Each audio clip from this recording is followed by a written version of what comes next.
अवधूत चिंतन श्री गुरुदेव दत्त श्री स्वामी समर्थ 23 एप्रिल 2026 वार गुरुवार ह्या दिवशी आलेला आहे गुरुपुष्यामृत योग। मराठी नवीन वर्षातील पहिला गुरुपुष्यामृत योग अत्यंत पवित्र दिवस, अतिशय महत्त्वाचा दिवस। तर बघा, आपल्याला आपल्या गुरूंची सेवा करायची आहे। त्याचप्रमाणे या गुरुपुष्यामृत योगावरती तुम्ही लक्ष्मी प्राप्तीसाठी अर्थात तुमची आर्थिक स्थिती सुधारावी यासाठी काही खास हळदीचे उपाय करायचे आहे। तेच आपण आजच्या या व्हिडिओमध्ये पाहणार आहोत। तर नक्की व्हिडिओ स्किप न करता शेवटपर्यंत अगदी पाहायला विसरू नका। तर व्हिडिओला सुरुवात करूया। तर गुरुवार म्हटलं तर आपल्या सर्वांसाठी खूप महत्त्वाचा वार, गुरुग्रह मजबूत करायचा वार। ज्योतिषशास्त्रामध्ये 27 नक्षत्रांचा उल्लेख आहे। पुष्प नक्षत्राचं स्वतःचं असं खास वैशिष्ट्य देखील आहे। जेव्हा हे नक्षत्र गुरुवारी येतं तेव्हा त्याला गुरुपुष्यामृत योग म्हणून ओळखलं जातं। या नक्षत्रातील प्रमुख देवता म्हणजे बृहस्पती देव, जे देवांचे गुरु आहेत। हा दिवस ज्योतिषशास्त्रातील सर्वात दुर्मिळ आणि सर्वोत्कृष्ट योग मानला जातो। या दिवशी नवीन वस्तू खरेदी करणं, जमीन, घर, वाहन, सोन्याचे दागिने या गोष्टी खरेदी करणं शुभ मानले जाते। या गोष्टींची खरेदी जर तुम्ही या दिवशी केली तर त्याचे शुभ परिणाम तुम्हाला मिळतात। जर तुम्हाला या दिवशी नवीन व्यवसाय सुरू करायचा असेल तर तुम्ही या दिवशी करू शकतात। निश्चितच तुम्हाला माता लक्ष्मीचा विशेष आशीर्वादही मिळतो। आता प्रथम जाणून घेऊया की गुरुपुष्यामृत योग हा कधीपासून सुरू होत आहे। तर 23 एप्रिल 2026 या दिवशी गुरुवार आहे। या दिवशी गुरुपुष्यामृत योग हा रात्री 8:57 ते सकाळी 6:17 आहे। त्यामुळे तुम्हाला या दिवशी सेवा करायच्या आहेत त्या तुम्ही या काळामध्ये करू शकता। तसेच बघा, रात्रीचा जरी मुहूर्त असला तरीही गुरुवारी दिवसभरामध्ये तुम्ही काही सेवा केल्या, काही उपाय केले तर निश्चितच त्याचं फळ देखील तुम्हाला मिळणार आहे। कारण आपण केलेली कुठलीही सेवा कधीच वाया जात नाही, त्याचं फळ आपल्याला 100% मिळत असतं। बघा, आपण आपल्या आयुष्यामध्ये अनेक कष्ट करत असतो, खूप मेहनत घेत असतो, पण तरीही आपल्याला यश प्राप्त होत नाही। आणि अशी जर समस्या असेल तर आपल्या गुरुग्रह कमजोर असतो किंवा आपल्याला कुठला तरी वास्तुदोष, पितृदोष हे दोष असतात, ते दूर करण्यासाठी आपण उपाय करत असतो। पण गुरुग्रह जर आपल्याला मजबूत नसेल तर मग आपल्याला प्रत्येक कामामध्ये अडथळे येतात। त्यासाठी स्वामी चरित्र सारामृत एक संपूर्ण पाठ म्हणजे काय तर 1 ते 21 अध्याय एका बैठकीत वाचायचे। आता अशा पद्धतीने जर आपण दर गुरुवारी एक पाठ केला तर निश्चितच आपल्याला गुरुग्रह मजबूत होण्यासाठी मदत मिळते। या व्यतिरिक्त गुरुचरित्रांमुळे ग्रह मजबूत होत असतो। बघा, वर्षाकाठी एकदा का होईना आपल्याला घरामध्ये गुरुचरित्राचे पारायण झाले पाहिजे। पण गुरुचरित्र जर तुम्हाला करणे शक्य होत नसेल तर कमीत कमी गुरुवारच्या दिवशी गुरुचरित्र अवतरणिका वाचायला हवी। आता गुरुचरित्र अवतरणिका म्हणजे काय तर गुरुचरित्रातील शेवटचा अध्याय आणि अध्यायात संपूर्ण अध्यायाचा सारांश दिलेला असतो, तो तुम्ही वाचावा। अशा प्रकारे जर आपण सेवा केली तर गुरुग्रह मजबूत होतो। या व्यतिरिक्त स्वामी समर्थ महाराजांची एक माळ जप, तारक मंत्र, तसेच स्वामींची मूर्ती असेल तर त्यावर पौमाण सुक्तम, पुरुष सुक्तम म्हणून अभिषेक घालणे, या गोष्टी जर आपण नित्यनियमाने जर गुरुवारी केल्या तर 100% वर्षभराच्या आत आपल्याला सकारात्मक बदल दिसून येतात। फक्त या गोष्टीमध्ये सातत्य ठेवणे देखील तितकेच गरजेचं आहे आणि विश्वास असणे देखील तितकेच गरजेचे आहे। तर गुरुवारच्या या झाल्या काही छोट्या छोट्या सेवा। तसेच या योगावर श्रीयंत्राला पंचामृताने किंवा दुधाने आणि नंतर पाण्याने अशा प्रकारे अभिषेक घालायचा आहे। त्यानंतर एका प्लेटमध्ये श्रीयंत्र ठेवायचं, प्लेटमध्ये ठेवल्यानंतर त्याची छानपैकी पूजा करायची, हळदी कुंकू अर्पण करायचं, फूल असेल तर फूल अर्पण करायचं आणि धूप दीप अगरबत्ती सगळं काही त्या श्रीयंत्राला ओवाळायचं आहे। आणि त्यानंतर आपल्याला त्या श्रीयंत्रावर कुंकुमार्चन करायचं आहे। कुंकुमार्चन करताना 16 वेळेस आपल्याला श्री सुक्त म्हणायचं असतं। त्यानंतर 16 वेळेस विष्णू गायत्री मंत्र म्हणायचं असतं, 16 वेळेस लक्ष्मी गायत्री मंत्र म्हणायचा असतो आणि 16 वेळेस कुबेर मंत्र म्हणायचा असतो आणि एकदा व्यंकटेश स्तोत्र म्हणायचं असतं। या सेवा तुम्ही तुमचा श्रीयंत्र करून बघा, निश्चितच आर्थिक अडचणी सुटण्यासाठी तुम्हाला 100% मदत मिळणार आहे। बघा, जेव्हा आपण लक्ष्मी माता आणि विष्णू भगवान यांची एकत्रितरित्या सेवा करतो ना, तेव्हा आपल्या संसाराला त्यांचा आशीर्वाद प्राप्त होत असतो। आपल्या आयुष्यातील आर्थिक अडचणी, सांसारिक अडचणी सुटण्यासाठी मदत मिळत असते। त्यामुळे श्रीयंत्राची जर ही सेवा केली तर विष्णू भगवान आणि लक्ष्मी माता आपल्यावर प्रसन्न होत असतात। त्यामुळे ही सेवा तुम्ही आवर्जून करून बघा। त्यानंतर तुम्हाला विष्णू सहस्रनामाचं देखील पठण करायचं आहे। त्यानंतर सगळे पूजाविधी करून झाल्यानंतर आपल्याला आपल्या देवांसाठी नैवेद्य ठेवायचा आहे। तर नैवेद्य दाखवत असताना शक्यतो सफेद रंगाची मिठाई ठेवण्याचा प्रयत्न करा किंवा पिवळ्या रंगाची मिठाई ठेवण्याचा प्रयत्न करा। तसेच तुम्ही खीर किंवा बेसनाचे लाडू किंवा दूध साखरेचा नैवेद्य दाखवला तरीही देव प्रसन्न होत असतात। बघा, गुरुवार का महत्त्वाचा आहे तर गुरुवारच्या दिवशी जेव्हा पुष्य नक्षत्र येते तेव्हा गुरुपुष्यामृत म्हटले जाते. तर रवी पुष्यामृत किंवा गुरुपुष्यामृत खूप महत्त्वाचे विशेष दिवस मानले जाते. त्यातल्या त्यात गुरुपुष्यामृत म्हटलं तर या दिवशी आपण जे काही करतो त्याचे दुप्पट फळ आपल्याला मिळत असते. या खरेदी देखील केली जाते. जेव्हा आपण या दिवशी सोने खरेदी करतो तेव्हा ते सोने विकण्याची किंवा गहाण ठेवण्याची वेळ येत आहे असे देखील म्हटले जाते. तसेच सोने चांदी आपण खरेदी करू शकत नसलो तरीही ज्या काही आपल्या देवघरातील वस्तू आहेत जसे की श्रीयंत्र म्हणा किंवा इतर जी काही गोष्ट तुमच्याकडे नाही, शंख म्हणा, घंट म्हणा, या गोष्टी देखील आपण गुरुपुष्यामृत योगावर घेतल्या तर आपल्याला फळ देण्यासाठी खूप मदत करत असतात. अशा प्रकारे मृतावर आपण या गोष्टी खरेदी करू शकतो. या व्यतिरिक्त उद्या आपल्याला अशी काही कामे करायची आहेत किंवा हळदीचे असे काही छोटे छोटे उपाय करायचे आहेत जेणेकरून आपल्याला गुरुग्रह मजबूत होईल. आता हळदीचे उपाय करणे प्रत्येकाला शक्य आहे. त्यासाठी तुम्हाला बाहेर जायचे आणि मग काहीतरी विकत आणायचे असे अजिबात नाही. हळद प्रत्येकाच्या घरामध्ये असते, पण या हळदीच्या बाबतीत एक नियम आवर्जून पाळायचा असतो. आपल्या घरातील हळद कधी संपू द्यायची नाही. आपल्याला वाटते ना की आता आपली हळद संपणार आहे, त्याच्या अगोदरच आपल्याला हळदीचे एक पाकिट आणून ठेवायचे आहे. हळद संपू द्यायची नाही. तर असो, आता हळदीचे उपाय काय आहेत ते बघूया. तर उद्या सकाळी आपल्याला अंघोळीच्या पाण्यामध्ये चिमूटभर हळद टाकायची आहे. दर गुरुवारी जर आपण हळद टाकून अंघोळ केली तर आपला गुरुग्रह मजबूत होत असतो आणि आपल्या वाटेत येणारे अडथळे दूर होतात.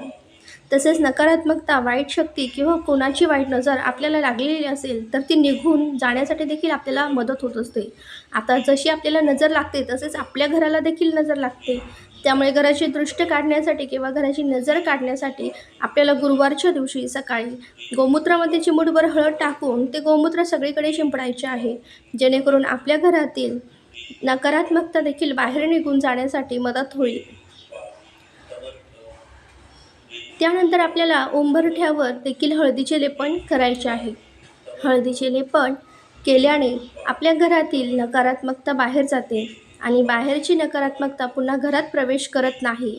पण मग हे फक्त एखाद्या गुरुवारी करायचे आणि सोडून द्यायचे का? तर नाही, आपल्याला हे दर गुरुवारी करायचे आहे. किंवा हळदीचे लेपन तुम्ही शुक्रवारच्या दिवशी जरी केले तरीही चालते. गुरुवारच्या दिवशी, शुक्रवार, मंगळवार केले तरीही त्यांचे आपल्याला सकारात्मक बदल लवकरात लवकर दिसून येतात.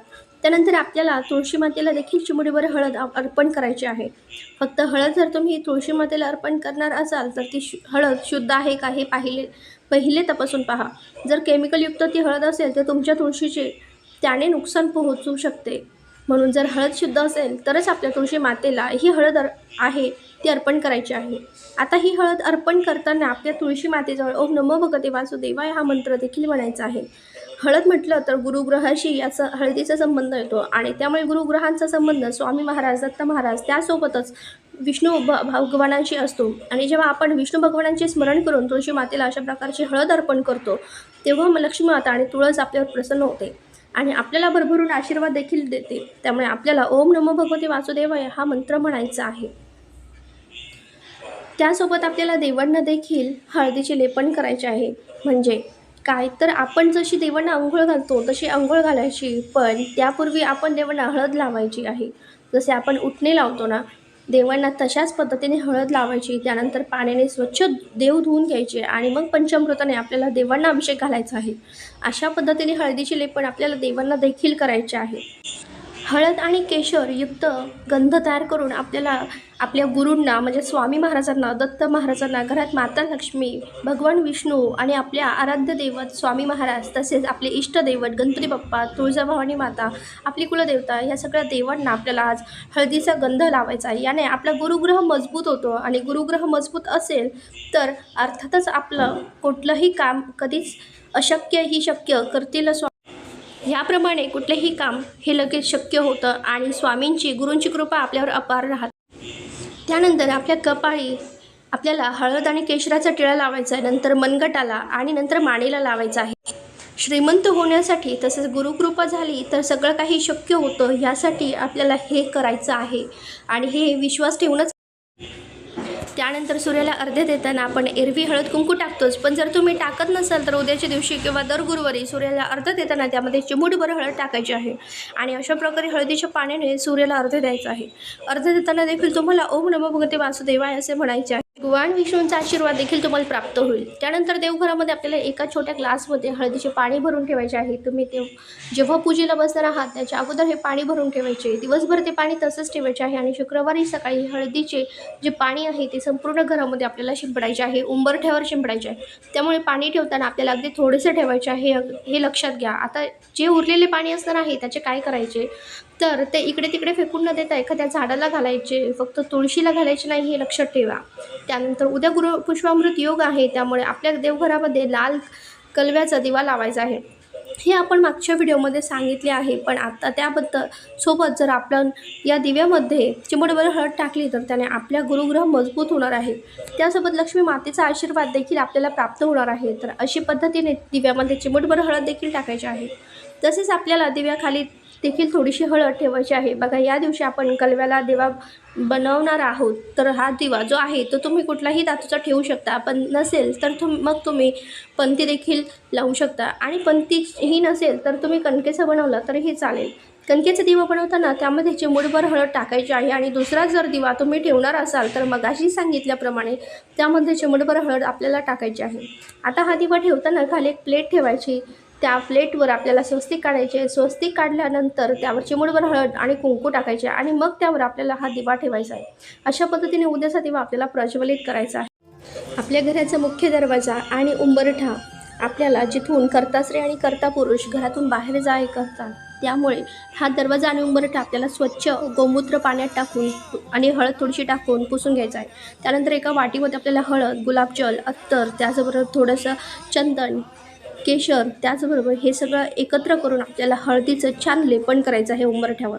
हे हळदीचं लेपन केल्यानंतर उंबरठा आपल्या घरात कुठल्याही प्रकारची नकारात्मक शक्ती येऊ देत नाही. तर घरात माता लक्ष्मीच्या आगमनासाठी, माता लक्ष्मीला हळद खूप प्रिय असते, म्हणून आपल्या घरात माता लक्ष्मी जेव्हा आपण हळदीचं लेपन करतो त्यानंतर ती खूप प्रसन्न होत असते. कुंकामध्ये थोडंसं चंदन आणि हळद मिक्स करून आपल्याला इथे दरवाज्यावर स्वस्तिक काढायचं आहे. गुरुपुष्यामृत योग असो किंवा आपल्याला दर गुरुवारी असो, आपल्याला आपल्या दरवाजात संध्याकाळच्या वेळी नक्कीच शुद्ध गायीच्या तुपास दिवा, धूप प्रज्वलित करायचा आहे. माता लक्ष्मीला सुवास हा खूप प्रिय असतो, म्हणून हळद आणि सुवास हा तिथे आपल्याला लावायचा आहे. त्यानंतर आपला मुख्य दरवाजावर एक तुपाचा दिवा प्रज्वलित करायचा आहे. तुपाचा दिवा प्रज्वलित करत असताना त्यामध्ये चिमूटभर हळद घातली तर नक्कीच गुरुबळ मजबूत तर होणारच आहे, पण लक्ष्मी माता देखील आपल्यावर प्रसन्न होणार आहे. आता हा दिवा कुठे लावायचा, तर मुख्य दरवाजाच्या उजव्या बाजूला लावायचा. जेव्हा आपण घरात प्रवेश करतो तशा पद्धतीने दरवाजाकडे तोंड करून उभं राहायचं, आणि आपल्याला जी उजवी बाजू येईल त्या बाजूला तो दिवा लावायचा. जोपर्यंत पेटता राहील तोपर्यंत राहू द्या. त्यानंतर उद्याच्या दिवशी शक्यतो पिवळ्या रंगाचे वस्त्र परिधान करायचा प्रयत्न करा. आता पिवळ्या रंगाचे वस्त्र नसतील तर तुम्ही पांढऱ्या रंगाची वस्त्रे करा, पण गडद रंगाची, म्हणजे आपल्याला निळा किंवा काळा असा रंग घालू नका. तर भगवान विष्णूंना पिवळा रंग हा खूप त्यांच्याशी संबंध येतो. पितांबर, उद्या गुरुपुष्पामृत असल्यामुळे लक्ष्मी मातेचा संबंध किंवा लक्ष्मी मातेची ही तिथी असते, म्हणून जर आपण पांढऱ्या रंगाचे कपडे परिधान केले तरीही चालणार आहे, पण इतर वेळेस मात्र गुरुवारच्या दिवशी आपण पिवळ्या रंगाचे कपडे परिधान करायचे आहेत, हे लक्षात घ्या. त्यानंतर उद्याच्या दिवशी आपण हळदीचे दान देखील करू शकतो. दान नेहमी गुप्तपणे करावे, ज्याला गरज आहे त्यालाच करावे. दान केल्यानंतर अगदी गावभर सांगण्यापेक्षा ते दान आपल्यापुरते मर्यादित ठेवावे. अशा प्रकारे जेव्हा आपण दान करतो गुप्तपणे, तेव्हा त्याचे फळ आपल्याला प्राप्त होत असते. त्यामुळे तुम्ही उद्या पिवळ्या रंगाची वस्तू, पांढऱ्या रंगाच्या वस्तू देखील दान करू शकता. त्यामध्ये हळद जर दान केली तर याने देखील तुमचा गुरुग्रह मजबूत होण्यासाठी मदत होणार आहे. तसेच उद्या केळीच्या झाडाला चिमूटभर हळद अर्पण करायचे आहे. तुमच्या घराजवळ जर कुठे केळीची झाडं असेल तर आवर्जून उद्या पुष्य नक्षत्रामध्ये त्या केळीच्या झाडाची पूजा करा. असेही गुरुवारच्या दिवशी केळीच्या झाडाची पूजा केली जाते, त्यामुळे उद्या त्या ठिकाणी जाताना एक कणकेचा दिवा बनवून घेऊन जा. आता हा दिवा बनवताना त्यामध्ये चिमूटभर हळद टाकायची, आणि अशा प्रकारे हळदीचा आणि त्या कणकेचा दिवा केळीच्या झाडाजवळ आपल्याला लावायचा आहे. त्यामध्ये तूप टाकायचे आहे. तूप नसेल तर तुम्ही तेलही टाकू शकता, हरकत नाही, पण चिमूटभर हळद देखील आपल्याला केळीच्या झाडाला अर्पण करायचे आहे. आणि त्या ठिकाणी बसून जर तुम्हाला एकदा पुरुष सुक्तम आणि एकदा स्त्री सुक्तम म्हणणे शक्य असेल तर तिथे बसून या दोन्ही गोष्टी किंवा या दोन्ही सेवा करायच्या आहेत.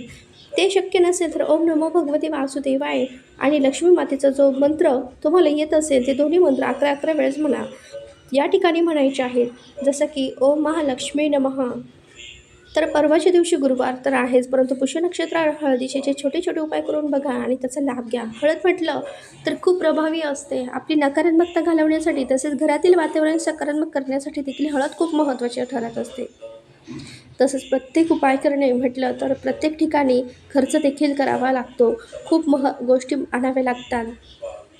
पण हे प्रत्येकाला शक्य होत नाही. त्यामुळे प्रत्येकाला शक्य होईल असेच प्रभावी व सोपे उपाय मी सांगत आहे.